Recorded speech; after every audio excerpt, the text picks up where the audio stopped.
Right up front, We got it. right up front, there are no surprises. In other words, it is exactly what we said 1 year ago we're doing with Measure 98.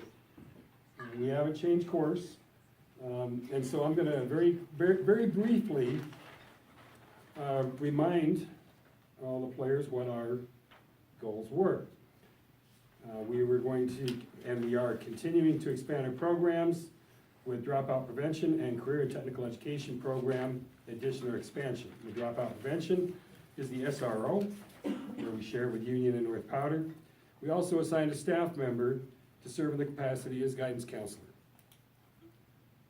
And we will continue that. The CTE program, we added the CTE program of business education and started the CTSO of FBLA. A whole lot of alphabet soup right there. The Career and Technical Student Organization, Future Business Leaders of America.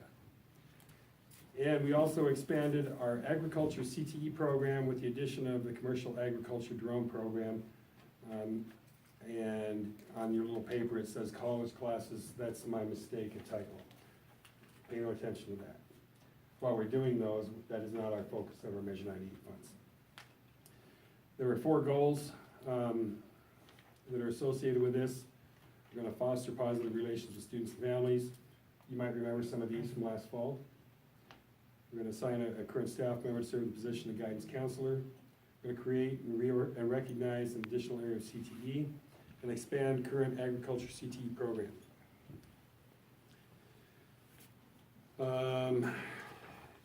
The next question I need to answer for the Oregon Department of Education is how will you ensure all eligibility requirements will be fully in place by the end of the biennium. We regularly review student academic progress, work with the counselor, and we review transcripts each and every semester and address attendance and behavior as needed. Skipping down to our planned activities, I think they're listed above, but they're relisted because I need to identify the planned activities, which look an awful lot like the program. Dropout prevention, the SRO, staff member to do guidance counseling, CTE program of business, and expand the agriculture drone program. Now, clearly, all of these are pretty big things to take on. If we are fully funded by, in Measure 98 this upcoming year, we will receive $88,000.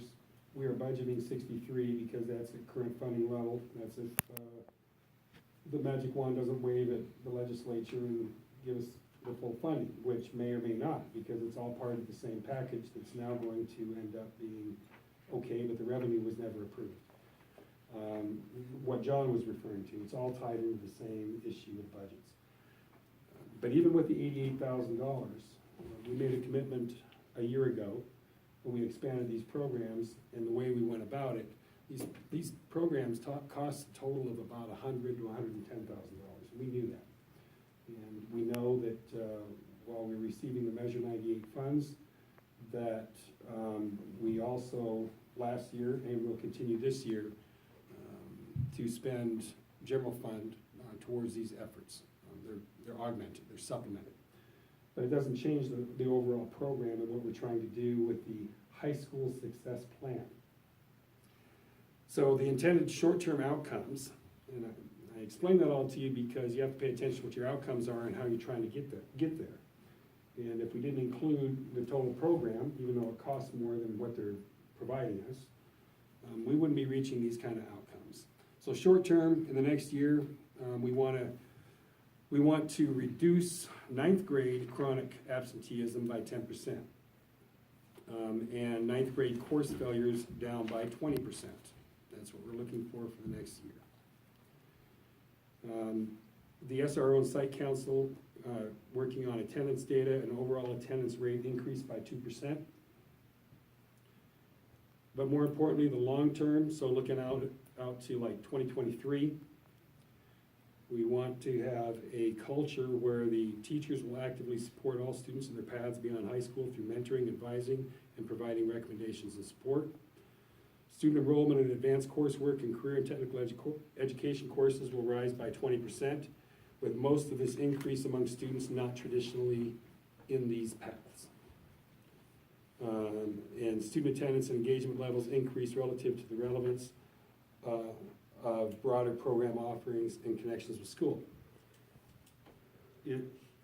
As you thumb through this and look back at our improvement plan that we did with the charter, look at the strategic plan that the board developed, I'm feeling pretty good, because they are all integrated, and they're all heading the same direction, with the same ends in mind.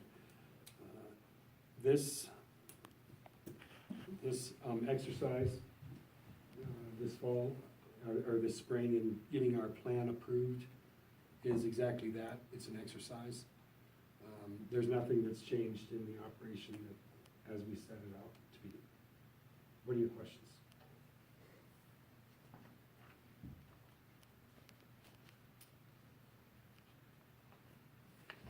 No changes with the SRO, No. as far as the other schools still participating? Yes. As far as you? Right. We made a commitment at the time, if you'll recall, Oh, a that's 3-year right. commitment. All districts signed a 3-year commitment, so we've got 2 more years before there could be a change, according to contracts.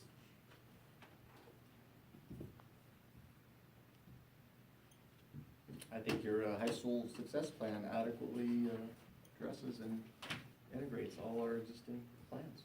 Great. We're operating. There isn't any board action necessary on this.